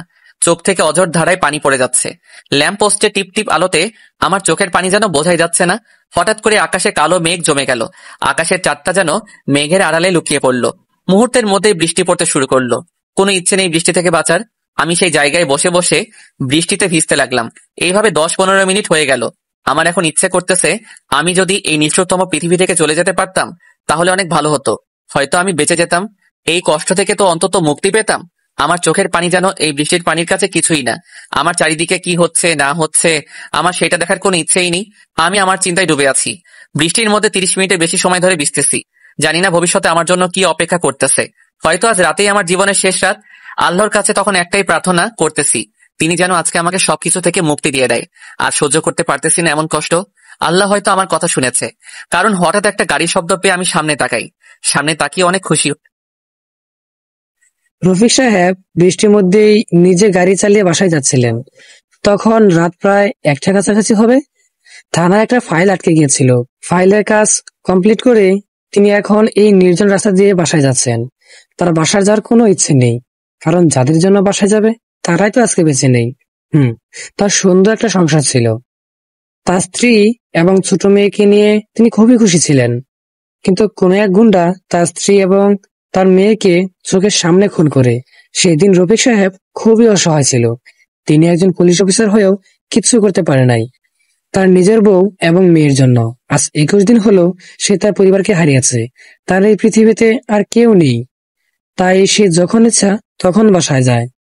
সে অনেকদিন ধরে একটা সঠিক মানুষ খুঁজতেছে, যে কিনা তার হতে তার স্ত্রী এবং মেয়ের খুনের প্রতিশোধ নিতে পারবে। তিনি খুব ভালো করেই জানে তার একার পক্ষে এই কাজ সহজ হবে না, তাই সে সকল জায়গায় একজন শক্তিশালী এবং সাহসী মানুষ খুঁজতেছে, কিন্তু কোনোভাবেই পাচ্ছে না। রফিক সাহেব বৃষ্টির মধ্যে রাস্তায় দিয়ে গাড়ি ড্রাইভ করতেছে, তখন তার চোখ আটকে যায় রাস্তার পাশে একটা বেঞ্চের দিকে। সে গাড়ি থামিয়ে দেয়, ভালো করে খেয়াল করে দেখে একটা অল্প বয়সের ছেলে মাথা নিচু করে এই বৃষ্টিতে ভিজতেছে। রফিক সাহেব গাড়ি থেকে বেরিয়ে ছেলেটার সামনে যায়। হঠাৎ একটা গাড়ির শব্দ পেয়ে আমি সামনে তাকাই। সামনে তাকিয়ে অনেক খুশি হই, কারণ আমার সামনে একটা লোক দাঁড়িয়ে আছে। তার ডান হাতে একটা পিস্তল আর অন্য হাতে একটা টর্চ লাইট।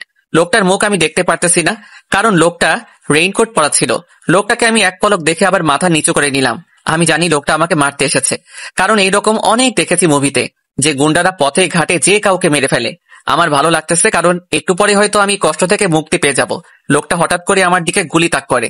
এইবার আমি তার দিকে তাকিয়ে একটা মুচকি হাসি দিলাম। এই হাসিটা যেন বিশ্বজয়ের হাসি। আমার এমন হাসি দেখে লোকটা যে অবাক হয়েছে সেটা আমি স্পষ্ট বুঝতে পারলাম। আমার এত সাহস কোথা থেকে এলো আমি নিজেও জানি না, কারণ আমি সাধারণত একটু ভীতু টাইপের ছেলে ছিলাম তখন। আমি নিজেই বিশ্বাস করতে পারতেছিলাম না যে আমি নিজের মৃত্যুকে এইভাবে সামনে দেখেও হাসতেছি। হঠাৎ করে লোকটা আমার থেকে এক কদম পিছিয়ে গিয়ে আমার দিকে গুলি শুট করে। নিজের চোখের সামনে যদি কেউ গুলি চলতে দেখে, আমি শিওর সে তখন সাথে সাথে একটু সময়ের জন্য হলেও চোখের পলক ফেলবে। কিন্তু মজার বিষয় হচ্ছে আমি কোনো পলক ফেলি নাই। এক কথায় আমি একটু ভয় পাইনি। ভয়ই বা পাবো কেন? আমি তো এটাই চেয়েছিলাম। কারো শরীরে গুলি লাগার পরে তো ব্যথা লাগার কথা, প্লাস রক্ত বের হওয়ার কথা। তাহলে আমার ব্যথা লাগতেছে না কেন? তার মানে মৃত্যু এত সহজ? কিন্তু এরপর ভালো করে নিজের শরীরের দিকে চেয়ে দেখি আমার কোথাও গুলি লাগে নাই। এর মানে লোকটা আমার শরীরে গুলি করে নাই। আমি কিছু বুঝে ওঠার আগেই লোকটা আমার হাত চেপে ধরলো আর আমাকে জোর করে গাড়িতে বসিয়ে দিল। এখন আমার প্রচন্ড শীত করতে লাগলো। এত সময় যে বৃষ্টিতে ভিজেছি এর জন্যই হয়তো শীত করতেছে। আমি চুপ করে গাড়ির ভিতরে বসে আছি, জানি না লোকটাকে কি করবে আমার সাথে, আমাকে কেনই বা তার গাড়িতে উঠালো। এতক্ষণ পর্যন্ত তার মুখটা আমি দেখতে পাইনি। তিনি এইবার তার শরীর থেকে রেইনকোট খুলে ফেললো। এবার আমি অবাক না হয়ে পারলাম না, কারণ লোকটা যে একটা পুলিশ অফিসার, পুলিশ ইউনিফর্ম পরে আছে। ইউনিফর্মের এক পাশে লেখা আছে রফিক, তার মানে ইনি। কিন্তু আমি বুঝতেছি না একজন পুলিশ হয়ে আমার সাথে তিনি এমন কেন করতেছে। আমার মনের হাজার রকমের প্রশ্ন আসতে লাগলো। তখনই লোকটা বলল, আমার এই পৃথিবীতে কেউ নেই, আমি সম্পূর্ণ একা। তুমি কি আমার সাথে যেতে ইচ্ছুক? আমি এমন কথা শুনে পুরাই অবাক হয়ে যাই। এই পুলিশ অফিসার আমাকে কি বলতেছে কিছুই মাথায় আসতেছে না। আমাকে চেনে না জানে না, হুট করে বলে ফেললো তার সাথে যাবো কিনা, কোথায় যাব? আর এই পুলিশ অফিসারই বা বুঝলো কিভাবে যে আমার থাকার জায়গা নেই? এই বিষয় নিয়ে মাথায় অনেক প্রশ্ন ঘুরপাক খাচ্ছে আমার। আমি কোনো কথা বলতেছি না। লোকটা আবার আমাকে জিজ্ঞেস করলো, ভয় নেই, আমি তোমার কিছু করব না। যদি তুমি যেতে ইচ্ছুক যেতে পারো। অনেক রাত হয়েছে, বাসায় ফিরতে হবে। আমি রাজি। আমি মনের ভিতরে আর কোনো জড়তা না নিয়ে বলে ফেললাম। এরপর লোকটা গাড়ি স্টার্ট দিয়ে গাড়ি চালাতে লাগলো। আমি শীতে কাঁপতে লাগলাম গাড়ির ভিতরে বসেই। সেই রাত থেকে আজকের রাত পর্যন্ত আমি এখনো মুখে কিছু দেই নাই। পেটে প্রচন্ড ক্ষুধা, প্লাস এই ঠান্ডার মধ্যে হঠাৎ করে আমি গাড়ির সিটে বসেই জ্ঞান হারিয়ে ফেলি। এটা লোকটা চোখ এড়ালো না। তিনি গাড়ি থামিয়ে আমার পালস চেক করতে গেলেন। তখনই আমার শরীরে তার হাত লেগে যায়। তিনি বুঝতে পেরে যায় যে আমার প্রচন্ড জ্বর এসেছে, তাই তিনি তাড়াতাড়ি করে আমাকে তার বাসায় নিয়ে যায়। ব্যাস, এইভাবে আমার আর রফিক আঙ্কেলের পরিচয় হয়। আমার যখন জ্ঞান আসে তখন আমি আস্তে আস্তে চোখ মেলে সামনে তাকাই। আমি নিজেকে সুন্দর একটা রুমে আবিষ্কার করি। চারিপাশে দেখতে লাগলাম, কিন্তু কাউকে দেখতে পারতেছি না। তাই বিছানা থেকে উঠতে যাব, তখনই সেই পুলিশ অফিসারটা আমার সামনে এসে হাজির হয় আর বলল, এই এই কি করতেছো? বিছানা ছেড়ে উঠতে হবে না, তুমি অসুস্থ। আপনি কে? আর আমি এখানে কেন? কি করে এলাম এই রুমে? আস্তে আস্তে, এত ব্যস্ত হলে চলবে? তুমি আগে পুরোপুরি সুস্থ হয়ে নাও, তারপর আমি সব খুলে বলবো। আমি অসুস্থ হলাম কিভাবে? কই, আমার তো কোনো কিছুই হয় নাই। কিছুই যখন হয় নাই, তাহলে আজ 2 দিন পর তোমার জ্ঞান ফিরে এলো কেন? মানে এই 2 দিন আমার জ্ঞান ছিল না? ডাক্তার বলেছে তুমি অনেক সময় না খেয়ে থাকার জন্য এমনটা হয়েছে। আমি কিছু বললাম না, চুপ করে তার দিকে তাকিয়ে রইলাম। এছাড়া যে আর কিছু করার নেই আমার। এই আঙ্কেল না থাকলে আজকে হয়তো আমি এই পৃথিবীতে থাকতাম না। আচ্ছা আঙ্কেল, আপনি আমাকে এখানে কেন নিয়ে এলেন? কেন আমাকে ডাক্তার দেখালেন? আমি মারা গেলেই ভালো হতো। আমি চোখ থেকে পানি বের করে বললাম, তুমি এমনটা বলতেছো কেন? আমি কিছুটা আন্দাজ করতে পারতেছি, কিন্তু সবকিছু তোমার কাছে শুনতে চাই। যদি তুমি মনে করো যে আমাকে বলবে, তাহলে বলতে পারো। আচ্ছা তাহলে শুনুন। এরপর আমি আঙ্কেলকে সবকিছু খুলে বললাম। আঙ্কেল সবকিছু শুনে বলল, এই কাজটা তোমার একদম ঠিক হয়নি, কারণ তারা তোমার নিজের বাবা মা ভাই। তারা তোমাকে বকাঝকা করতেই পারে, তাই বলে যে বাসা ছেড়ে পালিয়ে আসতে হবে এটার কোনো মানেই হয় না। আচ্ছা ঠিক আছে, তুমি আগে সম্পূর্ণ সুস্থ হয়ে নাও, এরপর আমি তোমাকে তোমার পরিবারের কাছে পৌঁছে দেওয়ার ব্যবস্থা করতেছি। না আঙ্কেল, আমি আর আমার পরিবারের কাছে ফিরে যেতে চাই না। যেখান থেকে একবার চলে এসেছি সেখানে আর ফিরে যেতে চাই না। দরকার হয় না খেয়ে মারা যাব, তবুও আর বাসায় ফিরে যাব না। যদি কোনোদিন যেতেই হয় তাহলে সেই দিনই যাব, যেদিন নিজের যোগ্যতায় কিছু হতে পারবো। খুব অভিমান জমে আছে বাসার সকলের প্রতি। কয়েকদিন যাক, সব ঠিক হয়ে যাবে, এরপর বাসায় যেও, কেমন? আঙ্কেল, আপনি আমাকে যতই বলুন না কেন, আমি আর বাসায় ফিরে যাচ্ছি না। আপনি বরং আমাকে যেতে দিন। আমি এখানে থেকে শুধু শুধু আপনাকে কষ্ট দিতে চাই না। খুব বড় মানুষের মতো কথা বলতেছো তুমি। জানো আমি কে? আপনি যেই হন না কেন, আমি এখন কাউকে ভয় পাই না। ভয় তাদেরই থাকে যার নিজের আপন কেউ থাকে, আর আমার তো আপন বলতে কেউ নেই, তাহলে আমার ভয় কিসের? কথা তো বেশ ভালোই বলতে পারো। তুমি কি জানো আমার একটা অতীত আছে? কি অতীত? এরপর আঙ্কেল আমাকে তার পরিবারের সাথে হওয়া সব ঘটনা বলল। কিভাবে তার স্ত্রী আর মেয়েকে হত্যা করা হয়েছিল, আর তিনি কিভাবে সবকিছু অসহায় হয়ে দেখেছিল। শুধু প্রমাণের অভাবে আজকে সেই খুনি সকলের সামনে দিয়ে বুক ফুলিয়ে হেঁটে চলে বেড়ায়। আঙ্কেল, একটা কথা বলবো? কি কথা বলো? আমি আপনার জায়গায় হলে পুলিশের চাকরি ছেড়ে দিতাম। এরপর সকলের সামনে ওই লোকটাকে কুপিয়ে কুপিয়ে হত্যা করতাম। এরপর যা হওয়ার তা পরে দেখে নিতাম। আমি ঠিক তোমার মতো একজনকে খুঁজতেছিলাম, অবশেষে আমি ঠিক মানুষটাকে পেয়ে গেলাম। মানে? মানে হচ্ছে তোমার আর আমার কোথাও যাওয়া হচ্ছে না। তুমি জানো আমি একা একা থাকি, আর আমার একা থাকতে মোটেও ভালো লাগে না। আর তোমারও তো কেউ নেই, তাই আমি চাই আজ থেকে তুমি আমার সাথে থাকবে। আমি কিছু সময় চুপ করে রইলাম, কারণ আমি ঢাকা শহর একদিনে চিনে ফেলেছি। আর আমার তো জানা নেই যে আমি কোথায় থাকবো, কি করব। তাই এটাই বেস্ট অপশন হবে আমার জন্য, যে আঙ্কেলের কাছ থেকে যাই। কি ভাবতেছো এত? আমি রাজি আঙ্কেল। আলহামদুলিল্লাহ, শুনে খুশি হলাম।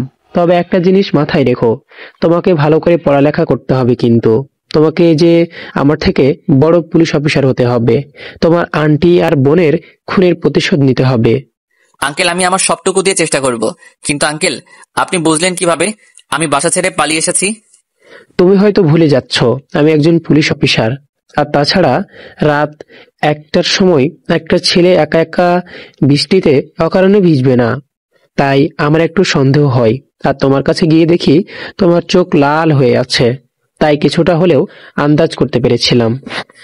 আচ্ছা আঙ্কেল, আপনি আমাকে তখন গুলি করলেন কেন? যেটা আপনি ইচ্ছে করে আমার পাশ দিয়ে চালিয়েছেন। আচ্ছা বলো তো, আমি তোমাকে কি জন্য এতক্ষণ এতগুলো প্রশ্ন করলাম?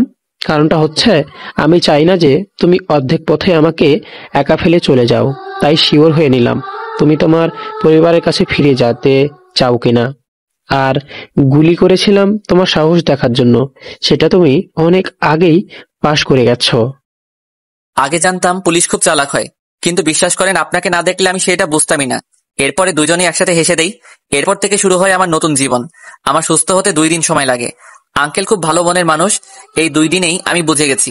এরপর আঙ্কেল আমাকে সেই স্কুলটাতে ভর্তি করে দেয়। ব্যাস, আমার স্বপ্নটাও পূরণ হয়। আঙ্কেল যেহেতু পুলিশ ছিলেন, তাই কাগজ ছাড়া ভর্তি হতে আমার তেমন কোনো সমস্যা হয়নি। এইভাবে দেখতে দেখতে আমার এসএসসি এবং ইন্টারমিডিয়েট কমপ্লিট করে ফেলি। এরপর আঙ্কেল আমাকে 6 মাসের বেশি সময় ধরে শুটিং, ট্রেনিং সহ পুলিশের কাজে লাগে এমন অনেক ট্রেনিং করায়। আল্লাহর রহমতে আমি সবকিছুই লিপ্ত করে নিই। এইভাবে আমি একদিন নিজের যোগ্যতার চাকরিতে জয়েন করি। এরপর কি হয়েছে সেইটা তো আপনারা জানেন, কিভাবে আঙ্কেল মারা যায়, আর এরপরই আমি খুলনা চলে আসি। বর্তমানে মোবাইলের দিকে তাকিয়ে দেখি রাত 2:45, মুখে একটা হাসি চলে এলো। এত রাত হয়ে গেল অথচ টেরই পেলাম না। আমার আম্মু কাছে থাকলে হয়তো কখনোই তার ছেলেকে এইভাবে জেগে থাকতে দিত না। আজ কয়েকদিন ধরে আম্মুর কথা খুব মনে পড়তেছে। না, আর বেশি দেরি করব না, কালকেই আম্মুকে দেখতে হবে। তবে নিজের পরিচয় দিয়ে নয়, ছাদে আর দেরি না করে নিজের রুমে চলে এলাম। রুমে এসে কোনো কিছু খেয়াল না করে বিছানায় চোখ বুজে শুয়ে পড়লাম। ব্যাস, এক ঘুমে সকাল হয়ে গেল। সকালের খাবার খেয়ে একা একা বাসা থেকে বের হলাম। এখন প্রায় সকাল 10টা বাজে। অনেকদিন হলো নিজের শহরে এসেছি, কিন্তু কিছুই ঘুরে দেখা হয়নি, তাই একটু ঘুরতে বের হলাম। আর একটু সামনেই একটা কলেজ আছে। এসএসসি পাশ করে এই কলেজে লেখাপড়া করার কথা ছিল আমার, কিন্তু আফসোস সেটা তো আর হলো না। খুব ইচ্ছে হলো ভিতরটা একটু ঘুরে দেখার, তাই কলেজের গেট দিয়ে ভিতরে ঢুকলাম। কলেজ বোধহয় আজকে খোলা। 10টার বেশি বাজায়, স্টুডেন্টরা সবাই হয়তো ক্লাস করতে চলে গেছে। আমি আশেপাশে তাকাতে লাগলাম। অনেক সুন্দর পরিবেশ, তবে একটা বিষয় খেয়াল করলাম যে এখানে আশেপাশে অনেকগুলো ছেলে মেয়ে আলাদাভাবে বসা আছে, মানে যাদেরকে এক কথায় গার্লফ্রেন্ড বয়ফ্রেন্ড বলে। আমিও কলেজের কোনে একটা বেঞ্চে গিয়ে বসলাম। এরপর আমি একজনকে ফোন দিলাম, রেডি তো তুমি? জি স্যার, আমি একদম রেডি। খুলনা শহরের সবচেয়ে বড় বিল্ডিং এর উপরে আছি স্যার। হিসাব অনুযায়ী এখনই তার গাড়ি করে যাওয়ার কথা। জি স্যার, দেখতে পেয়েছি। এখন বলুন কি করতে হবে? তেমন কিছু না, একটু ভয় দেখাতে হবে। ওকে স্যার, মনে করুন আপনার কাজ হয়ে গেছে। এরপর আমি ফোনটা রেখে দিলাম এবং সাথে সাথে আমার সহকারী নাজমুলকে ফোন দিলাম। অপরদিকে এনামুল সাহেবের ফোনে সকালে একটা কল আসে। এনামুল সাহেব ফোনটা রিসিভ করে বড় এবং প্রায় 10 মিনিট কথা বলে। এরপর ফোন রেখে দিয়ে একটা শয়তানি হাসি দেয়, কারণ সে মাত্রই একটা বিজনেস ডিল সম্পন্ন করলো। এখানে তার 80% লাভ হবে, কারণ সে যে পণ্যগুলো প্যাক করে পাঠাবে তার সবগুলি ভেজাল প্লাস নকল। তার খুব ভালোই লাগে যখন এমন বলদ মার্কা ডিলার পায়। তাই সে মনের আনন্দে বাসা থেকে গাড়ি নিয়ে বের হয় গোডাউনের উদ্দেশ্যে। এনামুল হক যেহেতু এই শহরের একটা বড় পদে আছেন, তাই একটু হালকা পাতলা বডিগার্ড নিয়ে চলতেন। কিন্তু যেদিন সে ফোনে একটা হুমকি পায়, এরপর থেকে অনেক বডিগার্ড নিয়ে চলাফেরা করে সে। ঠিক তেমনি আজকেও তার সামনে একটা পুলিশ ভর্তি গাড়ি এবং পিছনে একটা গাড়ি যেটাতে তার নিজস্ব কিছু বডিগার্ড রয়েছে, এবং মাঝখানে একটা খুব দামি গাড়ি। সেই গাড়ির ভিতরেই মিস্টার এনামুল হক। অপরদিকে খুলনার সবচেয়ে বড় বিল্ডিং এর ছাদে সাইলেন্সার লাগানো বন্দুক নিয়ে বসে আছে একজন কন্ট্রাক্ট কিলার, যে কিনা এনামুল হকের জন্যই অপেক্ষা করতেছিল। তার কন্ট্রাক্ট অনুযায়ী সে এনামুল হকের গাড়িতে থাকা ড্রাইভারের উপরে গুলি চালায়। বন্দুকের গুলিটা সোজা গিয়ে ড্রাইভারের মাথায় লেগে গুলি বেরিয়ে যায়। সাথে সাথেই গাড়িটা তার গতি হারিয়ে রাস্তার পাশের একটা ল্যাম্পপোস্টের সাথে ধাক্কা খায়। গাড়ির স্পিড কম থাকায় এনামুল হকের তেমন কোনো ক্ষতি হয়নি। বডিগার্ড গুলো এসে তাড়াতাড়ি এনামুল হকে গাড়ি থেকে বের করে। এনামুল এগুলো দেখে মনে মনে বলে, এই যাত্রায় বেঁচে গেলাম, এরপর থেকে বুলেট প্রুফ গাড়ি নিয়ে চলাফেরা করব। ঠিক তখনই তার ফোনে একটা কল আসে, আননোন নাম্বার। তিনি সাথে সাথে ফোনটা রিসিভ। কি ভাবতেছিস, এই যাত্রায় বেঁচে গেলি? হ্যালো, কে তুই? সাহস থাকলে সামনে আয়। আরে কুল কুল, এত চাপ নিস না, প্রেশার হাই হয়ে যাবে যে। এর একটা কথা, এটা ভাবিস না যে গুলিটা মিস হয়ে গেছে। এটা জাস্ট মনে করিয়ে দিলাম যে আমি চাইলেই তোকে উপরে পাঠিয়ে দিতে পারি। কে তুই? কি চাস? তুই কিন্তু আমাকে চিনিস না। তুই কিন্তু আগুন নিয়ে খেলা করছিস। আমি বরাবরই খেলতে ভালোবাসি। আর হ্যাঁ, একটা কথা, তোর মৃত্যু খুব শীঘ্রই আমার হাতে হতে চলেছে। সো মৃত্যুর জন্য দিন গুনতে থাক। Best of luck, bye bye. এরপর ফোন কেটে গেল। এনামুল হক জোরে জোরে অনেক গালিগালাজ করতে লাগলো, কিন্তু কোনো শব্দ নেই। শব্দ হবে কিভাবে? ফোন যে কেটে দিয়েছে।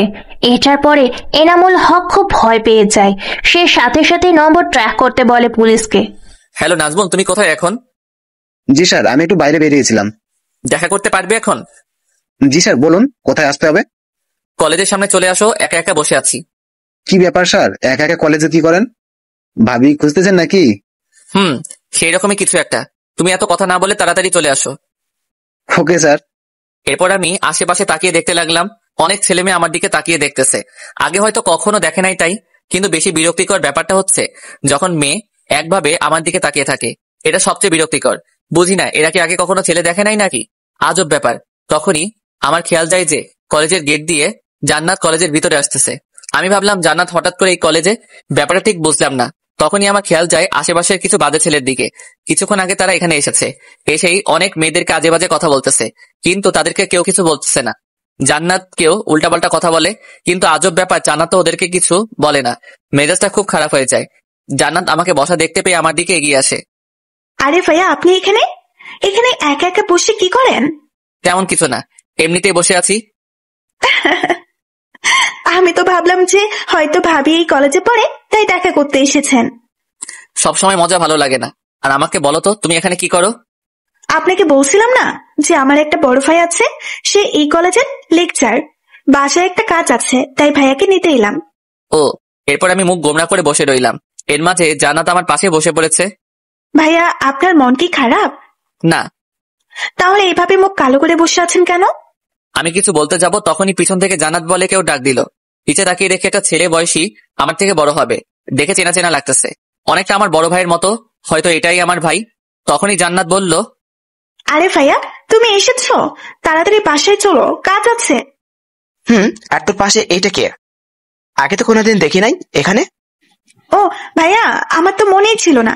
এটা হচ্ছে সেই ভাইয়া যে আমাকে বাসে বসে হেল্প করেছিল। ও আচ্ছা, চিনতে পেরেছি। আচ্ছা, তোমার নামটা যেন কি? ইমন। শুধু ইমন? আমি পার্সোনাল কিছু বলতে পছন্দ করি না। ও আচ্ছা, সরি। সেদিনের জন্য ধন্যবাদ। আমার একমাত্র বোনটাকে বাঁচানোর জন্য।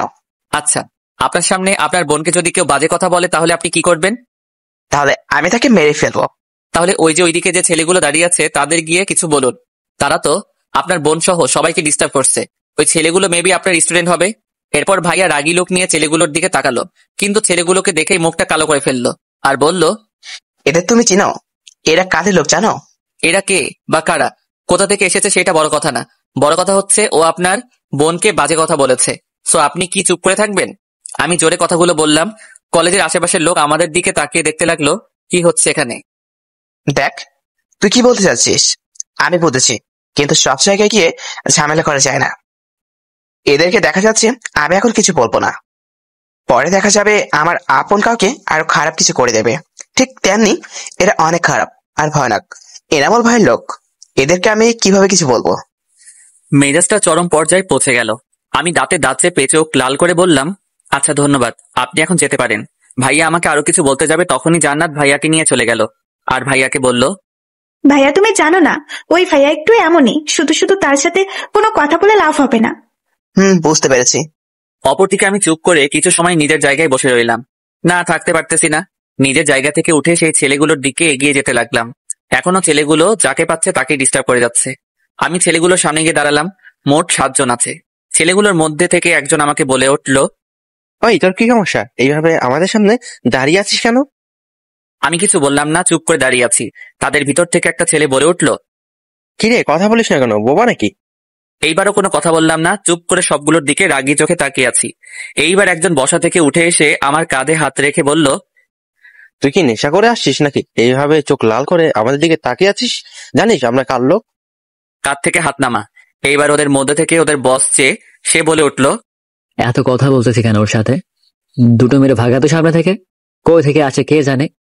এটা বলার সাথে সাথে আমার সামনে থাকা ছেলেটা ডান হাত আমার মুখ বরাবর ঘুষি মারতে যাবে, তখনই আমি বাম হাত দিয়ে ছেলেটার হাত ধরে বসলাম এবং ডান হাত দিয়ে ছেলেটার নাক সোজা একটা ঘুষি দিলাম। সাথে সাথেই ছেলেটা মাটিতে লুটিয়ে পড়লো এবং আমার সামনে বসা সবগুলো ছেলে দাঁড়িয়ে পড়লো। কলেজের আশেপাশে অনেক ছাত্র ছাত্রী ছিল, তারা এতক্ষণ আমাদের দিকে খেয়াল করে নাই, কিন্তু যেই মাত্র এমন একটা কাণ্ড ঘটলো তখন সবার নজর আমার দিকে পড়লো। মাত্র কিছু সময়ের মধ্যে পুরো কলেজ চুপ হয়ে গেল, কারণ এর আগে এমন কখনোই হয়নি যে বাইরে থেকে কেউ এসে এমন ভাবে কলেজের ছেলেপেলেদের মেরে চলে গেছে। এমন সাহস আগে কেউ দেখায়নি। সবচেয়ে বড় কথা হচ্ছে এরা নাকি সবগুলো এনামুল ভাইয়ের লোক। এনামুলকে নাকি এখানে সবাই প্রচুর ভয় পায়, এটা আমি পরে জানতে পেরেছি। আমি একা 6টা ছেলের সামনে দাঁড়িয়ে আছি।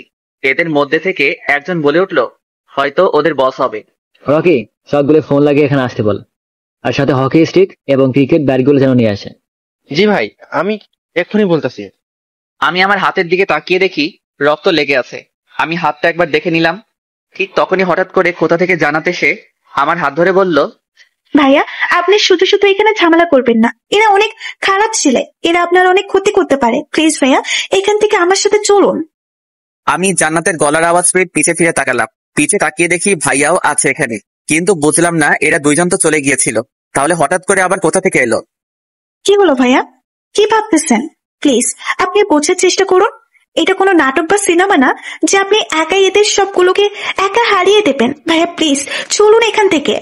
জান্নাতের এমন কথা শুনে ছেলেগুলোর মধ্যে থেকে একজন বলে উঠল, তোর ভাইকে এখন বুঝিয়ে কোনো লাভ নেই। তোর ভাই অনেক বড় ভুল করে ফেলেছে, এর জন্য ওকে পস্তাতে হবে। আর কয়েক মিনিট অপেক্ষা কর, দেখ কি হয়। আমি আমার বাম হাত দিয়ে জান্নাতের থেকে হাত ছাড়িয়ে নিয়ে সামনের দিকে এগোতে লাগলাম। আমাকে এগিয়ে আসতে দেখে সেই ছেলেটা দৌড়ে আমার কাছে এসে আমার বুকে ঘুষি মারতে যাবে, কিন্তু আমি তার আগে আমি লাফ দিয়ে ছেলেটার মাথায় আঘাত করলাম। ব্যাস, এটুকুতেই শেষ, খেল খতম। আমার এমন ভয়ঙ্কর রূপ দেখে ছেলেগুলো একে অপরের দিকে তাকিয়ে রাখতে লাগলো। কলেজের বাকি স্টুডেন্ট গুলো যে এতে খুব খুশি হয়েছে সেটা তাদের মুখ দেখেই বোঝা যাচ্ছে। হয়তো অনেকদিন ধরে সকলে অতিষ্ঠ হয়ে আছে এদের জন্য। এর মধ্যে কলেজের প্রিন্সিপালও চলে এসেছে, তিনিও দর্শকের মতো সবকিছু দেখতেছেন। আর কারো ইচ্ছে থাকলে সামনে আয়, না হলে আমাকে সামনে আসতে হবে। কিরে তোরা হা করে দেখছিস কি? মার শালারে। এই কথা শুনে বাকি 4 জন একসাথে আমার দিকে দৌড়ে আসতে লাগলো। আমি আমার ডান পাশে একটা